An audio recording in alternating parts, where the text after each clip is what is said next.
دوستو، ایک مرتبہ حضرت علی رضی اللہ تعالی عنہ مسجد کوفہ کے منبر پر تشریف فرما تھے اور خطبہ دے رہے تھے۔ خطبہ اختتام پذیر ہونے کے بعد سامعین میں سے ایک شخص اٹھا اور کہنے لگا، اے حضرت علی رضی اللہ تعالی عنہ، میں شام سے کئی مہینوں کا سفر طے کر کے کوفہ تک پہنچا ہوں تاکہ میں آپ سے کچھ سوالات کر سکوں، تو اس لیے میں آپ سے کچھ سوالات کرنا چاہتا ہوں۔ حضرت علی رضی اللہ تعالی عنہ نے فرمایا، اے ابن آدم، تم جو سوال کرنا چاہتے ہو بلا جھجک مجھ سے پوچھ لو۔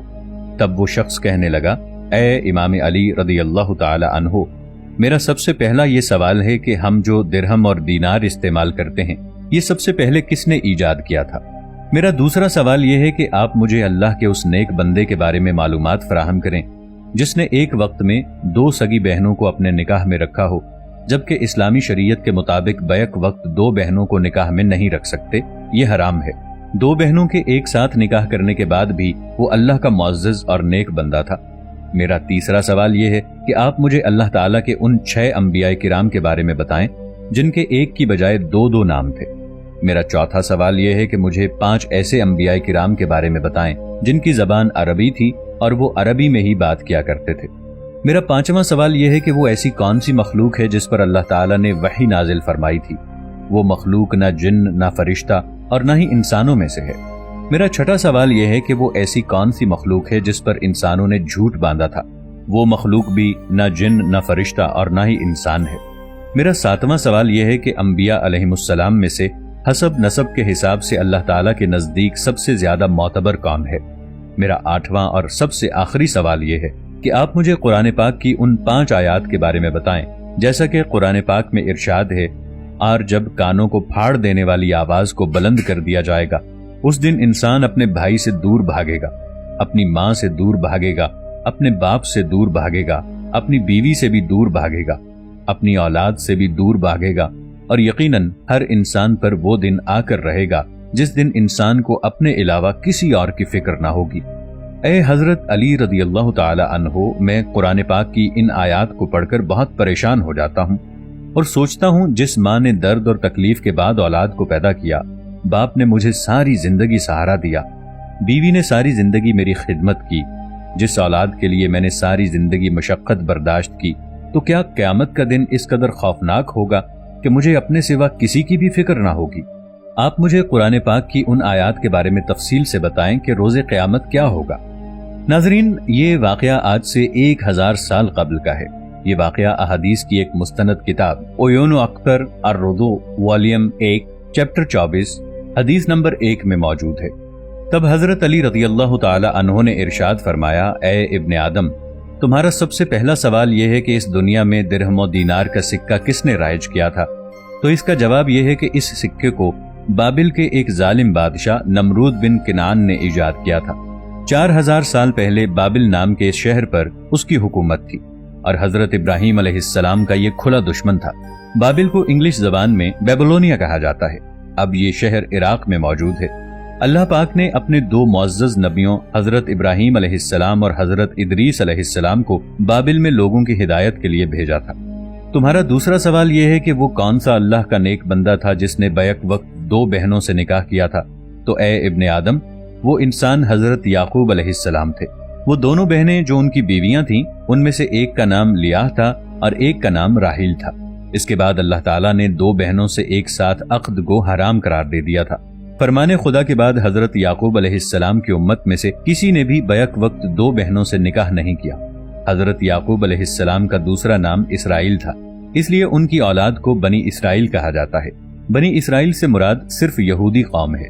جیسا کہ آپ بھی جانتے ہیں، پوری دنیا میں یہودیوں کا ایک ہی ملک ہے اور اس کا نام بھی اسرائیل ہے، جہاں پر یہ یہودی قابض ہیں۔ اس قوم کی ہدایت و رہنمائی کے لیے اللہ تعالیٰ نے 13 انبیاء کو بھیجا تھا۔ حضرت علی کرم اللہ وجہہ نے فرمایا، تمہارا اگلا سوال یہ ہے کہ وہ کون سے ایسے 6 انبیاء علیہم السلام تھے جن کے 2 نام تھے؟ اے ابن آدم، حضرت یوشع بن نون کا دوسرا نام ذوالکفل علیہ السلام تھا۔ یہ حضرت موسیٰ علیہ السلام کے خلیفہ اور جانشین تھے۔ حضرت خضر علیہ السلام کا دوسرا نام بلیع بن ملکان تھا۔ حضرت یعقوب علیہ السلام کا دوسرا نام اسرائیل تھا۔ حضرت یونس علیہ السلام کا دوسرا نام ذوالنون تھا۔ حضرت عیسیٰ علیہ السلام کا دوسرا نام مسیح تھا۔ اور ہمارے پیارے آقا حضرت محمد مصطفیٰ صلی اللہ تعالی علیہ وآلہ وسلم کا دوسرا نام احمد ہے۔ اب تمہارا اگلا سوال کہ وہ اللہ کے کون سے ایسے 5 نبی ہیں جو عربی میں بات کیا کرتے تھے، تو اے ابن آدم، حضرت ہود علیہ السلام، حضرت صالح علیہ السلام، حضرت اسماعیل علیہ السلام، حضرت شعیب علیہ السلام اور حضرت محمد صلی اللہ تعالی علیہ وآلہ وسلم عربی میں بات کیا کرتے تھے۔ تمہارا اگلا سوال یہ ہے کہ وہ کون سی مخلوق ہے جس پر اللہ تعالیٰ نے وحی نازل کی جو نہ انسان، نہ جن اور نہ ہی کوئی فرشتہ ہے، تو اے ابن آدم، وہ مخلوق شہد کی مکھی ہے۔ اسی لیے اللہ تعالیٰ نے قرآن پاک میں یہ ارشاد فرمایا، اور دیکھو تمہارے پروردگار نے شہد کی مکھی پر وحی نازل کی، پہاڑوں میں، درختوں میں اور گھروں کی چھتوں میں اپنے چھتے بنا اور ہر قسم کے پھلوں کو کھاتی جا اور اپنے رب کے صاف رستوں پر چلتی جا۔ شہد کی مکھی کے پیٹ سے پینے کے لیے ایک شربت نکلتا ہے، اس کے مختلف رنگ ہوتے ہیں۔ اس شربت میں اللہ تعالیٰ نے لوگوں کے لیے شفا رکھی ہے، بے شک غور و فکر کرنے والوں کے لیے اس میں نشانی ہے۔ شہد کی مکھی پر وحی کا ذکر قرآن مجید کی سورۃ النحل آیت نمبر 68 اور 69 میں ہے۔ تمہارا اگلا سوال ہے، ایسی کون سی مخلوق ہے جس پر انسانوں نے جھوٹ باندھا؟ نہ ہی وہ جن ہے، نہ ہی وہ انسان اور نہ ہی وہ فرشتے ہیں۔ اے ابن آدم، وہ مخلوق ایک بھیڑیا تھا۔ یہ وہ بھیڑیا ہے جب حضرت یوسف علیہ السلام کے بھائیوں نے ان کو کنویں میں پھینکتے وقت ان کے جسم مبارک سے ان کی قمیض اتاری، یہ تمام بھائی اس قمیض پر خون کے نشانات لگا کر رات کے اندھیرے میں حضرت یعقوب علیہ السلام کے پاس پہنچے اور زار و قطار رو کر کہنے لگے کہ آپ کے بیٹے اور ہمارے بھائی کو ایک بھیڑیا کھا گیا ہے۔ ہم نے اس کی حفاظت کرنے کی بہت کوشش کی لیکن ناکام رہے، اور یہ خون سے بھری قمیص اس بات کی دلیل ہے کہ اس کو بھیڑیا کھا گیا، کیونکہ کسی بھی بھیڑیے نے حضرت یوسف علیہ السلام کو نہیں کھایا تھا۔ اس بھیڑیے کا ذکر قرآن مجید کی سورہ یوسف کی آیت نمبر 16 اور 17 میں دیکھا جا سکتا ہے۔ تمہارا اگلا سوال یہ ہے کہ تمام انبیاء کرام میں سے خاندان اور حسب و نسب کے اعتبار سے اللہ تعالیٰ کے نزدیک سب سے زیادہ معزز اور عزت والا کون ہے؟ تو اے ابن آدم، تم یہ بات یاد رکھو کہ اللہ کے نزدیک تمام انبیاء کرام میں سب سے زیادہ معزز، عزت دار حضرت یوسف علیہ السلام ہیں، کیونکہ حضرت یوسف علیہ السلام وہ ہیں جن کے والد یعقوب علیہ السلام بھی نبی تھے، آپ کے دادا اسحاق علیہ السلام بھی نبی تھے، آپ کے پردادا حضرت ابراہیم علیہ السلام بھی نبی تھے۔